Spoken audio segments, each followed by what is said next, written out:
another episode of Card Talk, a podcast where we spend a little bit of time talking about cards from Lord of the Rings card game. I'm your host, Dave Walsh. And I'm Grant Thompson, just along for the ride. And I'm Ted Bannock, and I love talking about cards.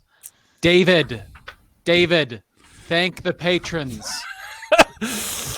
I think that I will thank the patrons. So in this couple's February, we really want to make sure that we thank the other half of the Card Talk couple, and that's the people who support the show financially. And so I'd like to thank Daniel and David and Joseph and Kyle and Lewis and Mike and Dominic and Phil and Rob and Robert and Sean and 17 other Roberts. It seems like that's the most popular name that we have.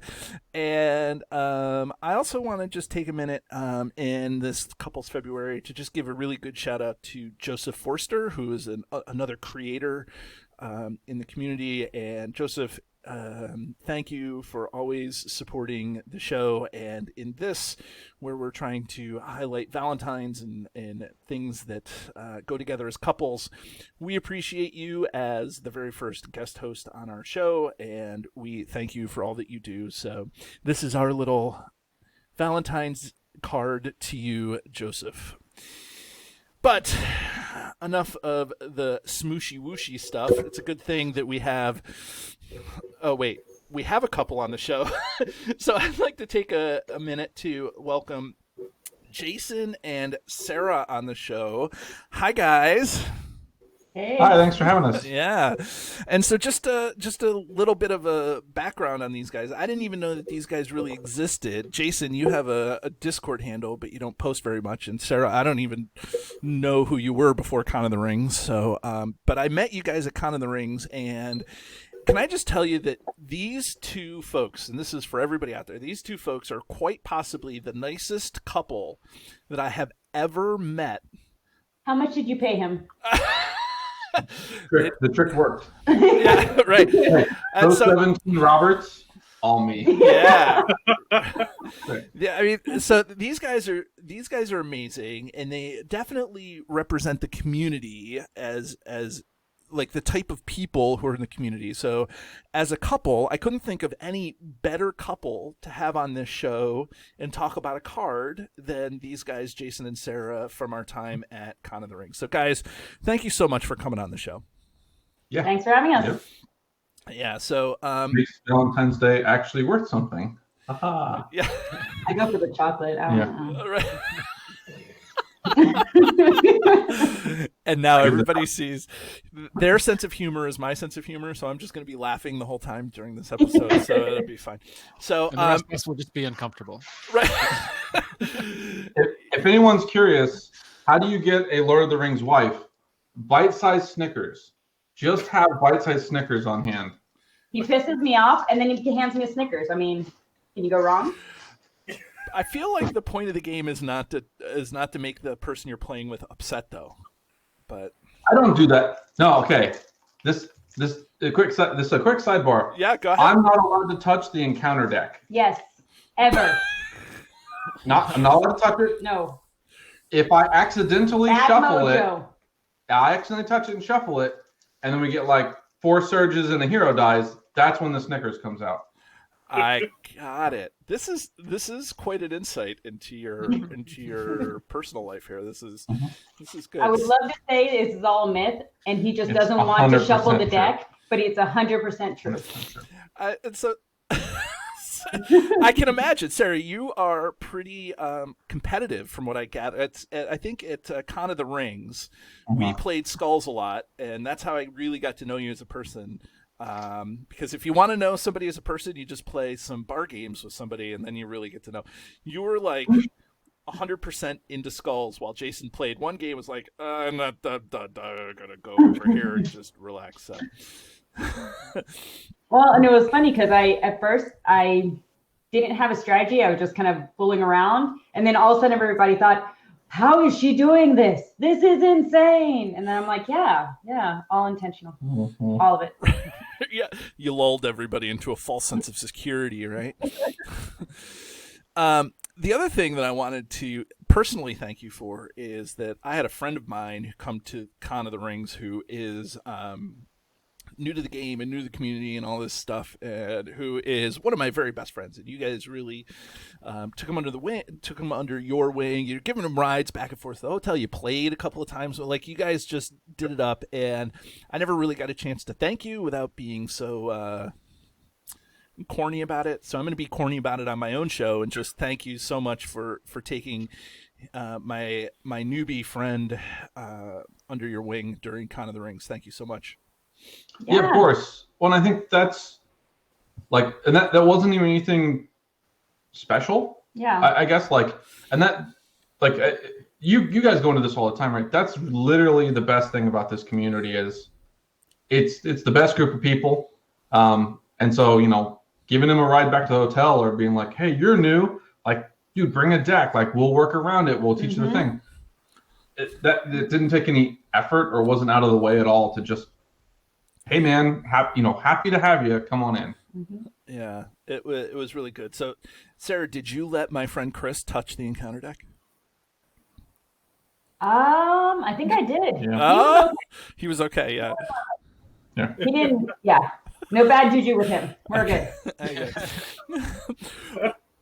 Well, it is Couples February, so before we get into the card that you guys agreed to, which is shocking that two people agreed to talk about the same card, but before we get into the card that you guys want to talk about, is without getting into too much or whatever detail level you want to get into, do you want to talk to the community about how you guys met and like how tell us the story of Jason and Sarah? Yeah. He loves the story. Oh, there's guys both reach for like fellowship at the same time on the bookshelf. No. Both No, actually, there was a magic card.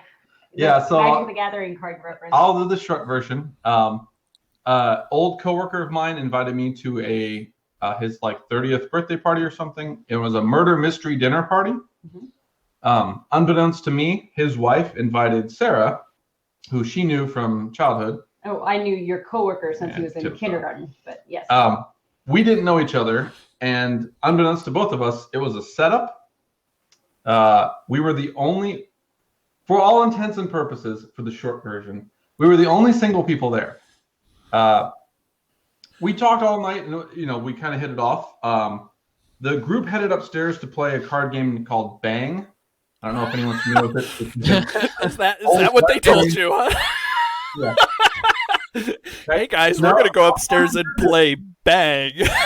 We played Bang, and so I sat down, and I'd played before, so I was trying to explain to Sarah how to bang, and I was like, man, this would be so much easier to explain the rules to you if you understood like tapping. And she's like, oh, you mean like in Magic the Gathering?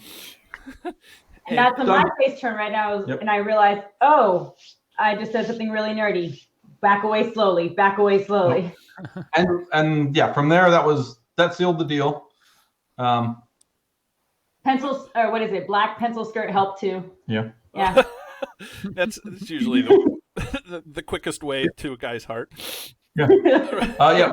We're the same kind of nerd, and we both have absolutely terrible senses of humor, but they're perfectly synced up. So. Well, that works. That's actually really sweet because I'm stuck at home, and my wife and kids they are not into this, so it's nice. It's nice to hear you guys do this. So, and Ted, your girlfriend, well, first of all, she lives in Brazil, so you guys don't get a chance to play this. She's played one time, right, Ted? I'm sorry, has anyone confirmed that she exists? Because is this a Canadian girlfriend thing? Well, I did teach her to play on our third date. I said, well, if we're going to keep dating, then you need to at least understand where my time goes. And it's money. And money. And though this game didn't quite stick, we found some other games we enjoy to play. This one wasn't really her soup, but there's a lot of other things we enjoy to do. Card building or more competitive? She does love to beat me at things. So a couple of Marvel games, code names, things of that nature. Code names is solid, yeah, for sure. Mm-hmm. What I know is that Ted's girlfriend is one in a Brazilian.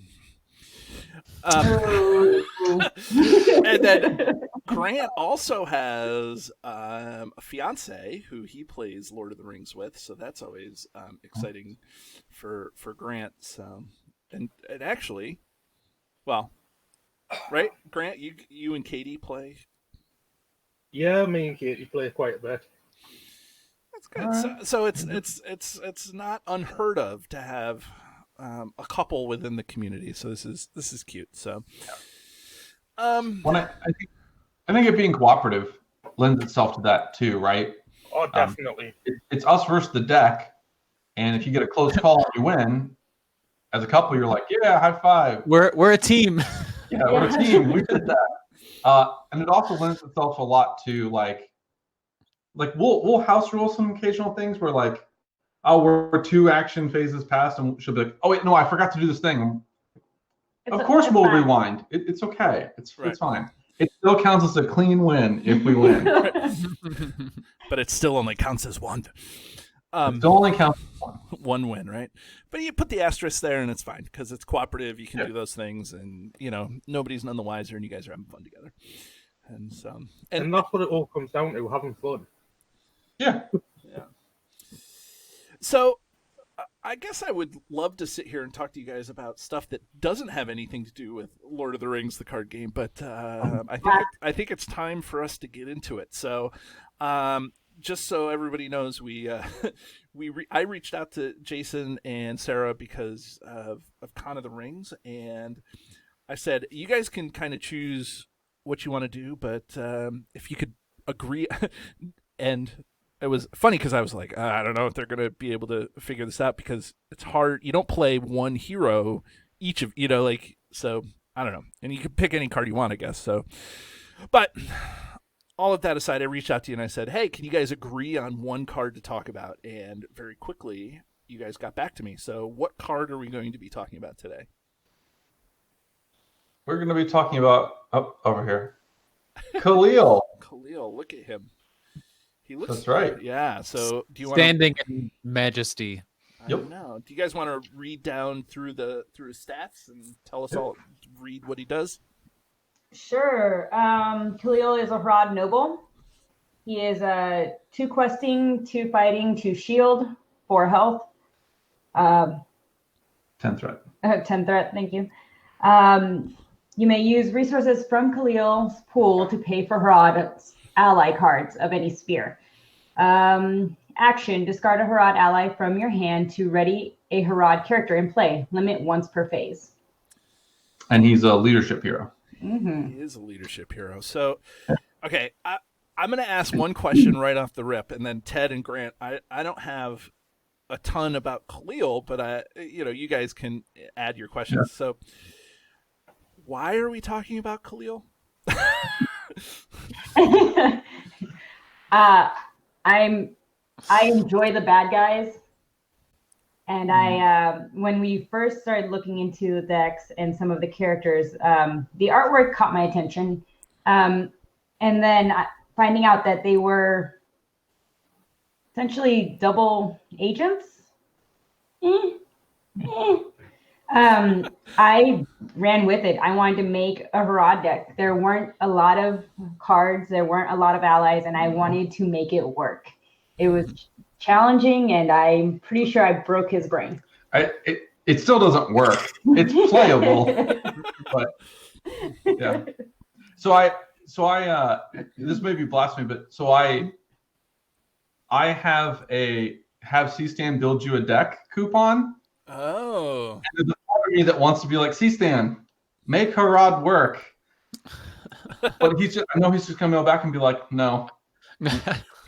Well, okay, so let me just quickly talk about that. So for anybody who supports Cardboard of the Rings on their Patreon, you can have C-Stan, Chris Stanford, who is a guest on our show, build you a deck. So you can definitely go over to Cardboard of the Rings and support them and see what C-Stan has to say about building Harad. So what went into your Harad deck, though? Do we have one out? Yeah, so Oh, you still have one. Okay, this is... And initially her plan of, I want to be the bad guys, was Grima, Kahliel, Anasia. Okay. Just because those were like the three big baddies that kind of existed at the time. I can tell you the one that we have now that I have a little bit more success with was with the fellowship contract, just because Harad's got the three really strong, unique allies. So it's Kahliel, Spirit Aowen, and Baravor. And it just gets us, like the Feely Keely combo, just a lot of those like kind of multi-purpose unique allies out to try and get them out quickly. Harad's the slow part of that deck, but once they get going, Furiol, Jubier, and Yazan can carry some work. Even though Furiol is pretty expensive to get out, and so is Yeah, Javier. Yeah. Oh, there. Yeah. Yeah, all three of them are 5 cost. 5. Yes. But Yes, they are.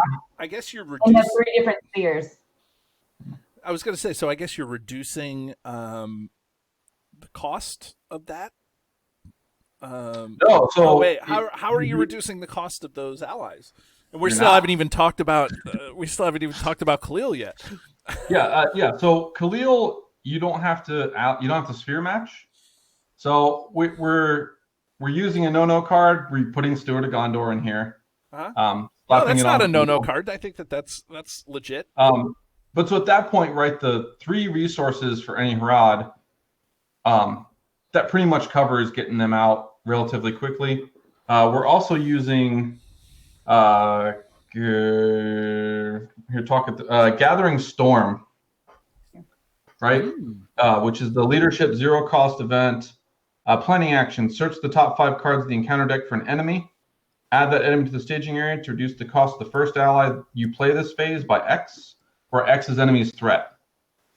So that combo pretty much allows Kahliel to be like, we're going to take on the extra bad guys, but we're going to get, Furiol or Jubiar out early in the encounter. Huh, and that's a relatively new card, and That is, yeah. And so so you can actually probably get one of those guys out in the first. If you draw a Gathering Storm, you may be, if everything lines up perfectly, be able to get one of those 3 allies on the board first round, right? I think we're pretty reliably getting something out on round 2, like one of the 5 cost guys. Okay. There are some other priorities, like if a Feely or Keely pops up, just because it's a fellowship deck, right. we're burning there. But otherwise, getting them out. And nice thing is, we can do 3 of all 3 of them because of Kahliel's headdress. Mm-hmm. Right? Because we don't mind discarding, an extra copy, because we're gonna get it back in the deck pretty rapidly, and that gets us a lot of readying for them. And yeah, and I guess you have to play. Well, you don't have to. You don't have to do anything. You don't want to. Nobody can tell me what to do. But but I mean, it just doesn't. Does it make sense to run Kahliel without his headdress, or do you have to run Kahliel with his headdress? I say it. So we played a round where I think Kahliel's headdress was at the very bottom of my deck. Like all 3 copies. It's so frustrating. Yeah. Oh, it was horrible. I think without it's hard to play to begin with, but without it's much harder. I mean, in a fellowship deck, you want it because you don't have like the Southrons to help reduce Harad cost, because they're non-unique, so you can't use them in a fellowship deck. So I think the headdress is much more required if you're doing fellowship with them. I mean, Furiol questing for 4, letting you peek, and then you can re-ready her to. I mean, I guess technically, could you commit her twice? No, you couldn't. You can't commit unless Yeah. you have to remove it. It'd have to be an action after all of that stuff. So yeah. But yeah, I mean, so I think the headdress is a 2 of in this deck. If it comes out, it's great. The extra questing power, really, you're looking at probably it's a +2, because Kahliel might quest and Furiol's going to quest, but Jubiar or Yazin's not. I don't know. Yeah. They're our juggernaut.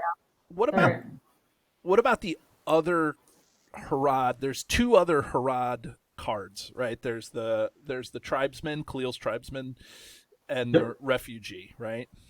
Yeah. And so, like, how do they play a role in this Kahliel deck Well, that you're talking about? And Haradrim's spear. Right? Oh, right. Yeah. Yeah. So Sorry. neither one of them really plays a role in the Fellowship one. Right, because they're not unique. The Fellowship. Yeah, the bad guy deck I built had them both in. I think the tribesman you want headdress in, right? Exhaust him. You can buff up Jubiar to be, 4 block without anything else. Have him block, cancel, ready him, block it again. Like, that combo's exceptionally nice. Right. And the refugee, it's fine. It's more reduction, right? Like it's more cost reduction. It is. I guess. Especially since some of these allies are so expensive to get out. Yeah. And I think the way we worked this pretty effectively was her bad guy or Harad deck is a little slow, and so because we're playing 2-player, like this deck wouldn't work at all solo. Like, disclaimer, not a solo deck. The more players, the more time it has to get up and running. We did play around with the Harad deck at Con of the Rings. Not this previous one, but the first one. In a 4-player setting, it was fine. Like, other people were able to kind of carry some of that weight until it got up and running. So when we play 2-player with it, I just accompany a deck with it that has got some turn 1 juice, right? I can cover some questing, or I can cover like some Baragon blocking to keep things in the running. So we can use like Gathering Storm, and we don't mind the extra enemy because Tower of Baragon, right? Don't care, stuff like that. So we cover the weaknesses that way. That's really interesting, Sarah. I want to go back to one thing, Sarah, that you said earlier. This is interesting. You said, I think you said, or Jason said about you, I'm not sure which at this point, but you said you always like the bad guys. What is it about the bad guys? And then why are you with Jason? No, I'm just kidding. I'm a bad boy, all right? Oh, yeah. Oh, I can tell. Bad boys have tattoos, right? That's not going to show up at all. No, wait. Oh, there it is. Oh, look at that. Yeah. It's a Lord of the Rings tattoo. Okay, now, Sarah, I was talking to you and not him, so go ahead. You don't need to be mansplained by your husband there. That's good. So at least with this, with the Harads, there's not a lot of them. I like the underdogs. I like the decks or the characters or type of that they don't have a lot of. They stand out to me. It was interesting to see that as expensive as, Ferial, Jabbar, and Yazan are.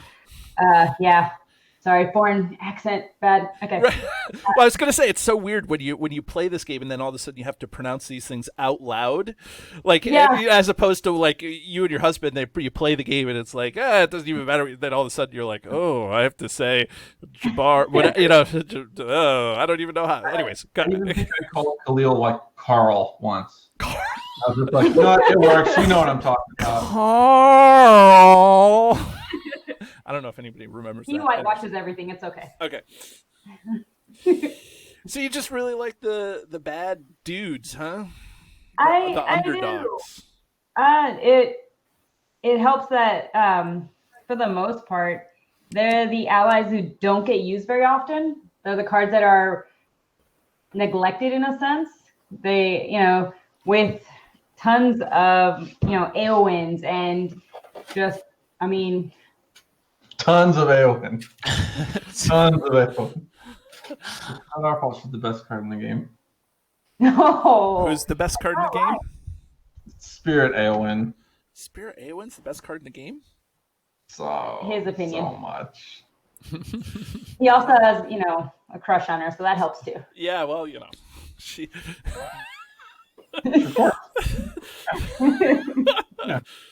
Okay. Ted, help us. Get us back on track. You were the guy that always keeps us on track. He's like, I just, don't know where to go with these two. I'm just letting the episode run wild like the horses of Rohan, I guess. Yeah, right. Of which that's been Eowyn looks out after, right? Oh, sorry. I've been really interested to hear how Jason and Sarah, how they play Kahliel, because he's actually one of the few heroes I've never actually put on the table. He's always been theory crafted. So when I see other people playing him, I'm instantly like, what are they doing? I must know. Wait, is it like that chess match where the opponent made a mistake and the other guy is in there for half an hour, like, but why? I don't. What does he know that I don't know? Yeah. Exactly. Yeah. Like what do you know? Yeah, that I don't know. I've done some theory crafting with them. You guys mentioned, Kahliel goes with that suite of allies, right? Those 5 cost allies, which they carry any, like, as soon as you get one out, they immediately impact the game. Yeah. And they work well in multiplayer. And if someone's, if I'm playing like Eowyn and I can give someone a resource and they're like, oh, can I have a resource from your Eowyn? I'm like, what's it for? And they're like, Furial. I'm like, okay. Like, whatever I'm going to play is not as good. Like, take it, I think he blends well with Elrond is my first, because Elrond also has that sphere blending for allies. So again, it's easier to pay for them. Harad as a trade, I think, is a little, as you mentioned, is a little underdeveloped, right? The cards came out, we're like, yes, okay, here's the spear, here's the refugee. That's it. And then they were done, right? Yeah. And a challenge like that, I think it seems like you like to accept the challenge of like, okay, I'm gonna do this. Let's make it work. Yeah. You mentioned playing them because they're kind of like the bad guys, right? Thematically, I think Kahliel might work with Palantir. Yep. Because Palantir only goes on a noble hero, which he's traded for. And Palantir's also hard to play because it requires your hero to exhaust. But Kahliel has a built-in ready, right? You just throw a card away. So I have some theory crafting ideas of how that could work out. But I think you guys are, you're miles ahead of me. At least you put them on the table and are figuring it out.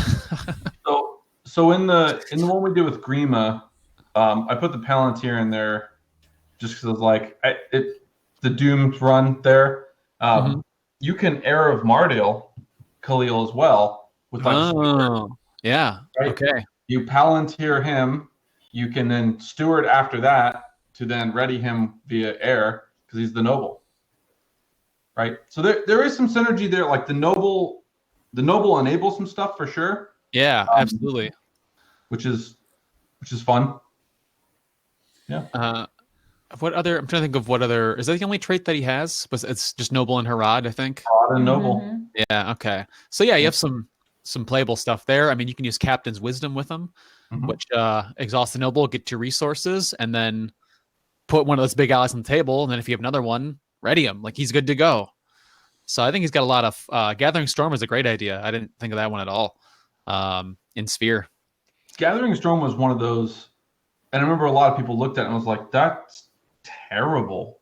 It's so bad. But I started looking through the collection. I was like, man, imagine getting with these 5 cost allies out on turn 1. It's almost like kind of what made Kaldara, Yep. Yeah. So powerful, right? Is getting that extra juice on like turn 1. If you can Gathering Storm and you get an extra bad guy, even a beefy guy, but it gets Jubiar out, worth that entire game, right? He'll carry the weight of that extra enemy, no problem. So I think it's limited use, but the big 5 cost Harad allies, I think, are worth it. And you can get out all 3 of them, right? Oh. Like, I get that Kahliel has no. You can resource smooth on all 3 spheres. So who are you playing? Who are you playing Kahliel, Kahliel. I have to give a shout out to Caleb. I think that because Kahliel is the Krypton, the name of Superman from Krypton. It's spelled a little different, but this has got to be a shout out to Kahliel. Kahliel. Like it's got to be, right? I don't know. What do you think? Yeah. So to your answer, we're running with Baravor and Spirit Aowen. Baravor draws the cards, right? Mm-hmm. That's right. Right, which helps you get the cards, but then you're playing it as a fellowship because there's two of you. So what did you say you were playing it with, Jason? So, of course, Spirit Aowen. Like let's get Spirit Aowen out of there, right? Yeah. Like, Hold on. I gotta cover her with a Grim Beyond the Old deck. Just somebody who can, turn one. Taken. Yeah, like hold the line for a couple of rounds while right. she gets I was people gonna say, up. Grant. All of a sudden, you spoke Grant's language. Grant was just like, "Oh, Kahliel, and then you're like, "Grim Beyond the Old." Boop! What's going on? Grim Beyond the Old, I have a deck that runs and works, and I can pair it with pretty much anything, and it'll hold the line, as you see. Yeah. I've actually paired it with a Kahliel deck myself, and it works phenomenally well. There you go. Yeah. There's the new couple, two of David. us. Kahliel and Grimbiorn apparently are the right. And this month we're bringing you Couples February, where Kahliel and Grimbeard the Old are having some sort of weird relationship. Well, Total romance. Yeah, my Kahliel deck runs Gandalf, Kahliel, and Elrond. Yeah, that would do real. Yeah, that'd work really good. It's high threat, but it can churn out the allies pretty quickly. Mhm. Obviously, Vilya, you don't have the worry about miscrying the top of your deck for an ally, because obviously Gandalf already gives you the look at, Right. and obviously you've got the resources smoothing with all three of them from the top of your deck. let me ask everybody a question before we move on here. So, and I think Ted and Grant are gonna recognize the question, but I will. So Grant and everybody, if you're running Elrond with Vilya and Kahliel, is that really a Harad deck, or is that just a Vilya deck? Like, like what? Like, I can't get. Go ahead. It counts. It's how you focus the deck. Yes, you're using Elrond and Vilya, but they're a tool. If your focus is on bringing out... They're a tool. They're the tool, not a tool. Like they're a tool to help you get out the Harad allies. So if you are, say, focusing it on a more diverse card pool, so you've got like Bjorn and Gwaiar, Radagast, and a whole smattering of high-cost allies in there, then it will be a Vilya deck. But if you're focusing it down to, say, a limited number of allies and a limited number of a specific type, that's what makes it, because it's what you're focusing down on. I'll give Grant that it's a Harad deck if he has Southrun Refugee or Khalil's Tribesman in that deck. Okay. Also got Khalil's Tribesman in the deck. Okay, he said he does. So, and I'll send David. I think I've got a link to it somewhere. so now, I'll prove it right now as I type. So what do you guys think, Jason, Sarah, Ted? We're not talking to you anymore. But Jason, Sarah. So I mean, this is a bigger question than just a Harad. But is that a Harad deck, or what makes a deck? Like, I think in a previous episode we were talking about, like, what makes a Hobbit deck a Hobbit deck? Is it that you run all Hobbit heroes and then you have, like, whoever you want as allies? Or, or do you have to have Hobbit allies and maybe just one Hobbit hero? Like, so what makes a Harad deck other than you just saying, it's a Harad deck? I think if you actually use Khalil's action ability to paper Harad no, I'm talking about the ally or discard a Harad character to ready another one. I think if you actually use his action to achieve something, that's something that Harad does, right? Kahliel enables you to say, I have an extra GBR in my hand. I'm going to discard it to let him ready again. Okay. So if you're using his specific Harad ability, right? Yeah, so like think about all the decks that have Furial or GBR in them, but they don't have any, there's no Kahliel readying effect. Right. Right? Like they're just solid allies in every Villia deck ever. But if you purposely have, like, are you doing 3 ofs of Furial in every deck? No. Right? But know. You would in a Rod deck because you don't care about having the duplicate. It's not a dead card. It's a useful card now. Right. And I think that's a really good thing to point out. How about you, sir? Do you agree with your husband, or are you do you have a different take on what makes a Harad deck Harad, or what makes a Hobbit deck a Hobbit deck, or or a Spirit Eowyn deck a Spirit Eowyn deck? No, I'm just kidding. In this case with Kahliel, I would say that you would want to be able to use his action and be able to take advantage of being able to pay for any Spear Harad, but it would have to ensure that your deck includes at least 1 or 2 of his allies. Okay. So if you can say that you have 3 Harad allies in there, then yeah, I would consider it to be. Yeah. Okay. It's not a complete enough trait, right? Right. Harad's in there with something else. Yeah. Right. Yeah, you can't just run Rohan. Right. Right. And there's not enough to make it a deck of it on its own. It's only 1 hero. Right. And what was the attachment that was going on? What were you going to say? Ted, what were you going to say? I'm sorry, Ted. You were going to say something. Related to the spoiler episode, when they spoiled the Grey Wanderer, pretty soon you can have a solo Kahliel deck, and then you can be like, boom. You could. Boom. Harad deck with only Kahliel. No, I don't. So she has not seen the spoil yet. So you know how Fellowship is a contract? Yeah. The upcoming contract is the Grey Wanderer. You do a 1 hero deck. And so every Kahliel, boom. Yeah, so if you play Kahliel, like every turn you can put 2 more resources on Kahliel, and you can, there's all sorts of things that you can do with. Yeah. I'm wondering if that's fine. And he can already ready, right? Like he already has built-in reading, so you can use the contract does multiple things. It lets you heal, gain resources, and ready. And Kahliel already readies, so you can use the contract for the healing and the resources, like straight away, or another ready on top of it. So yeah, the Harad Wanderer, maybe that's a plus you upcoming plus you don't need a resource map. Right, you don't. Yeah, he can dump his allies. I wonder if there's something there. Yeah. There's no other restrictions for the deck. You can have any other allies and cards you want for the Grey Wanderer, so you can still run all the allies, even the unnamed ones, and the headdress that can all be in there. Yeah,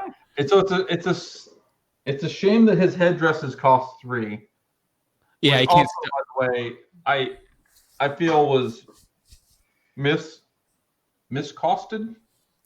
It does that's way too expensive for what it does. But yep. So I'm showing her the thing. I'm reading it now. Yeah.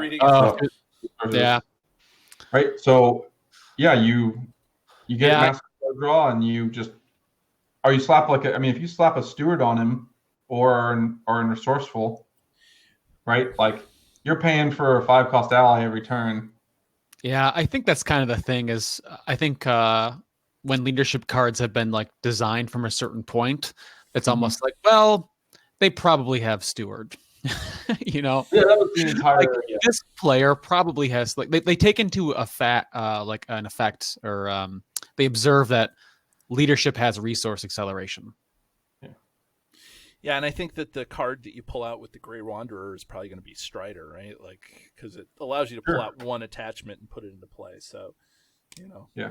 So, I don't know. That is a really good point there, Ted. I honestly had not thought of Grey Wanderer for him. Yeah, I mean it's not out yet, right? It was only spoiled, but Yeah. I think he might be. I think he might fit in there pretty well. You know what? I'll tell you what. We're gonna try that with the proxy, and we'll let you know how it goes. Oh yeah, that's a great idea. Yeah. There you go. The true Harad deck. There's only one. There's only one Harad He deck. wanders through the desert alone, seeking his tribesmen. Right. That's actually super thematic too, right? Like, isn't that like really what when they released this cycle, wasn't Kahliel looking for his son? Wasn't the Mordor came through and the Mordor did Mordor come through and take his son, and then they had to rescue his son from beneath the sands and all that stuff. So yeah, that was like the main storyline. Yeah, that cycle. Yeah, that was pretty cool. The only other card that we need to talk about, I guess, that goes with Kahliel, and might as well talk about it just real quickly, is that spear.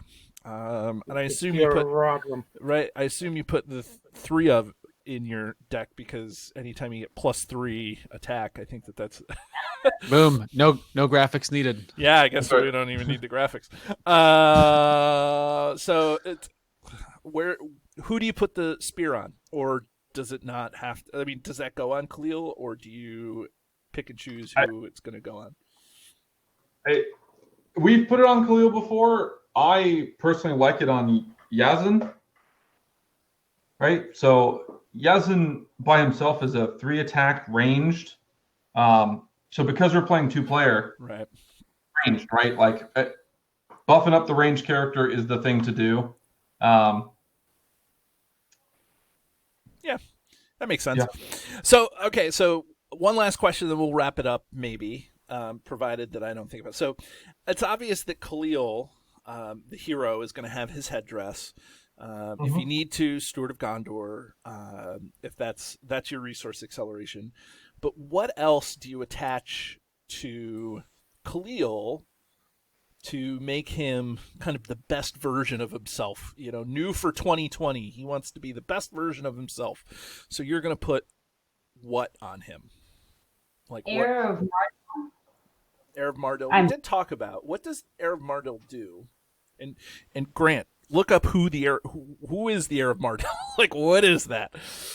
David, I thought I'd leave that for you for your things you want to become, diving into the lore and trying to take my job from me. Oh, jeez.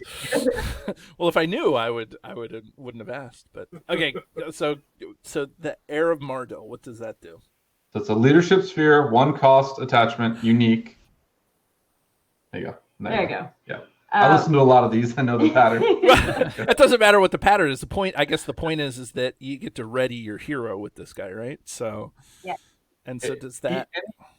Yeah. After attached hero gains a number of resources from a card effect. Exhaust this attachment to ready him. This works with Steward of Gondor every turn. Right. Because Steward of Gondor is not like planning action; it's exhaust. Right. So you can choose when in the turn you want to use it. Yeah. So this just allows you to do that, which is, I guess, a good combo for any any noble hero is good for that. What else goes on? Goes on our boy Kahliel. He can wear. I mean, he's leadership, right? So he can have both the armored exterior, which lets you get also ready and pitch shadow cards, and he can wear the what's that big old armor that just came out? Ancestral armor. Ancestral armor. Right. So, and you can get him super buff, right? You can have Heir Mardel, Steward, the armor, the exterior, the spear, like at any combination of those, and then he's going to be performing multiple. He's going to be pulling his weight pretty quickly with his readying and his high stat line. And at the same time, you're dropping, Furial or Jubai or whoever else on the table that's also pulling their weight. So something we found in some play testing also was once we had the big allies out and Steward's on him, he ends up with just a lot of extra money. So we'll slap a Song of Hope on him. Mm.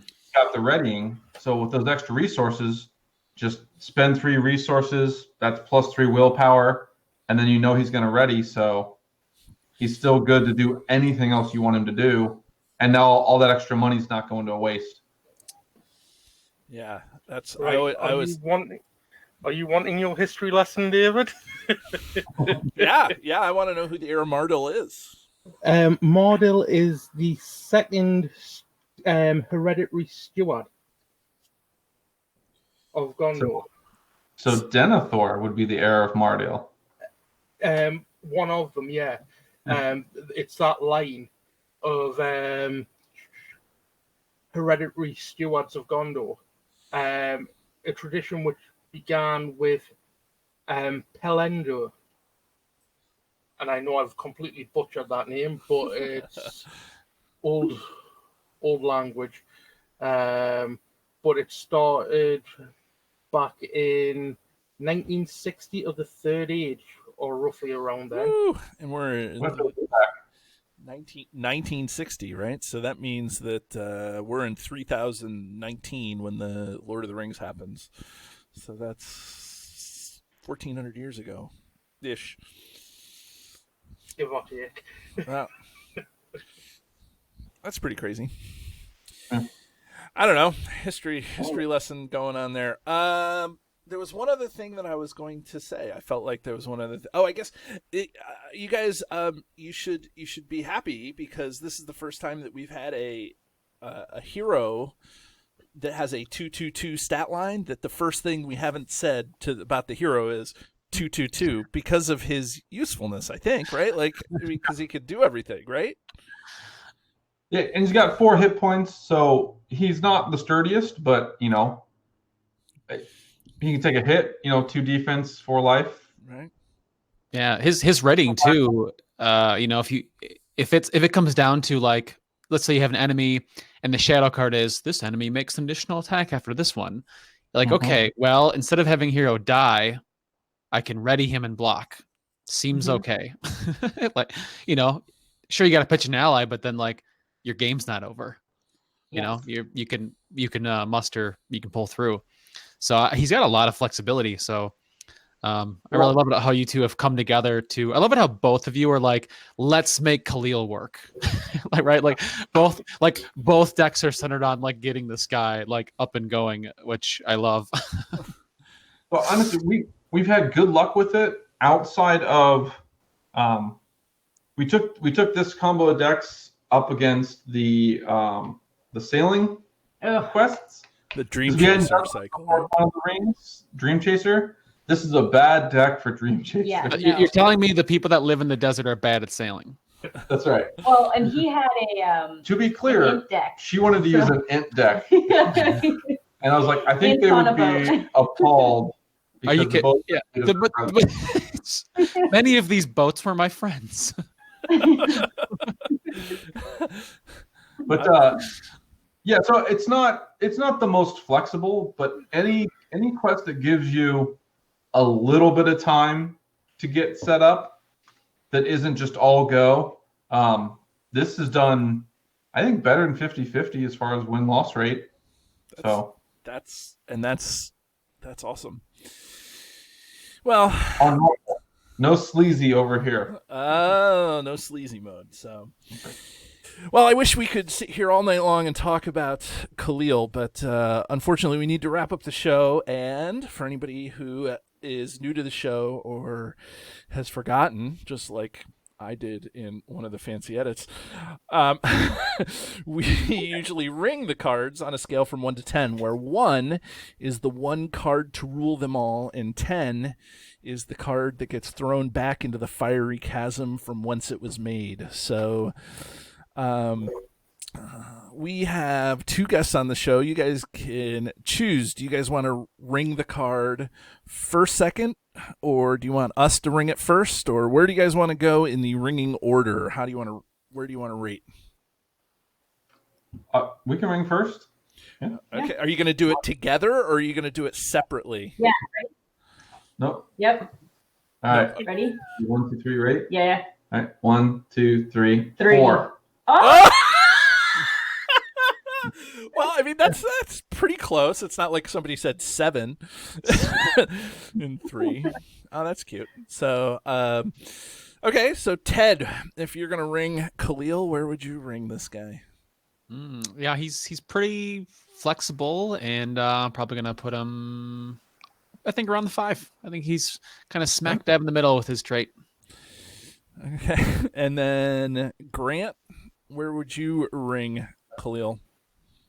I'd bring him a 5 as well. He's versatile. He would probably get a little bit more love if the traits were expanded upon. Yep. A little bit more, maybe a little bit more diversity with it. But with such a limited card pool with him, I'm ringing him a 5. I'd like to see it more developed, but Okay, it is what it is. did the David, yours? because of the way that we decided to build this deck, did we change or affect your original thoughts about Kahliel? Not mine, because I've played He's got with four there. Kahliel a Yeah. lot. As of David and Ted's, I can't answer for them. Ted. My opinion, certainly, I haven't given him enough attention to really start like thinking about him. But every time we have a Card Talk episode, it makes me think of like 100 decks, right? Like just an insane amount of ideas. So I'm really excited now to I want to put him on the table and see what he can do. Yeah, and so I will say, because I haven't given my ring rating yet, but I will say that you guys have really made me think about Kahliel. Kahliel, before you came on the show, was a card that I was never going to reach for. So that would put him as an 8 or a 9 in my book.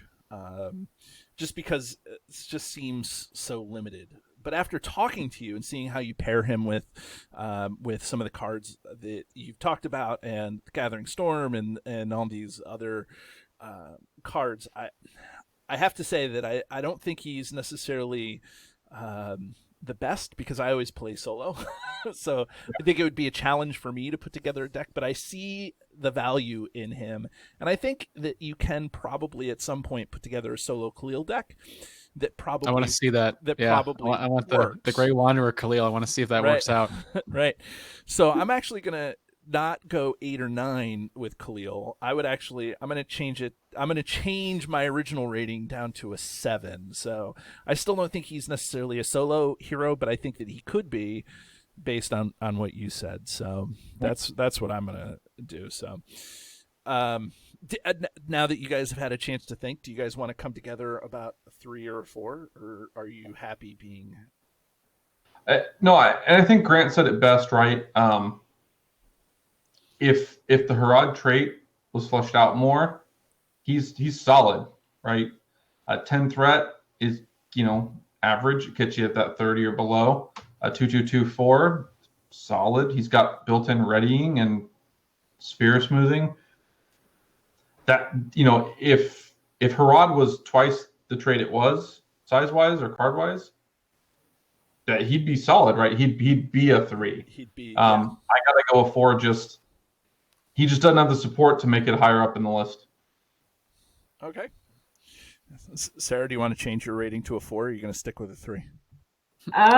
I guess I went the opposite rating. I thought that the lower the number, the less likely you were to pull the character. Well, 1 is the best number. 1 is 10. the best. 1 is the best. So you're a 7? So honestly, I would have said a 7. Oh, wow. You're the one that loves him. So I wanted so badly for him to be just a hitter or just a contributor to the deck and be able to hold his own. But it's such a slow ramp up that if you don't get his headdress right out the bat, you're gonna struggle. Mm-hmm. And then worse yet, if you don't have all the attachments on him, you might as well just shuffle the deck. What? We're going to have to try him with the burglar. Oh, that you'll never have any consistency getting that headdress out with the burglar's turn. But Well, guys, thank you so much for joining us. It was so awesome to have you guys on the show. I appreciate taking time out of your night to talk with us. Of course. And just real quick, I assume you guys are going to Con of the Rings, right? 2020. Of course. Okay. 2020. New cosplay. New cosplay. Okay. Spirit Eowyn. They're you could. Okay, Jason, you're gonna dress as Spirit Eowyn. Of course. Right. Durnhelm. Low neckline. Yeah. That's well. That's. I was gonna go Durnhelm, but yeah. Okay, so Tactics Eowyn, that's fine. Well, thanks again, guys, for being a part of the show and being awesome. Spirit Eowyn alternate art. Well, Durnhelm. Okay. Have a good night, everybody, and we'll see you later. You too. And if you're interested in finding this or any of our back episodes of Card Talk, feel free to search YouTube where you can find our flagship video episodes with the username Card Talk 2018. Or you can search the RSS feed cardtalk2018.libsyn.org for our extended audio versions of our podcast. Or you can find us on Facebook at Card Talk 2018. And if you have any questions for Grant or myself or for both of us, feel free to email us at cardtalk2018@gmail.com.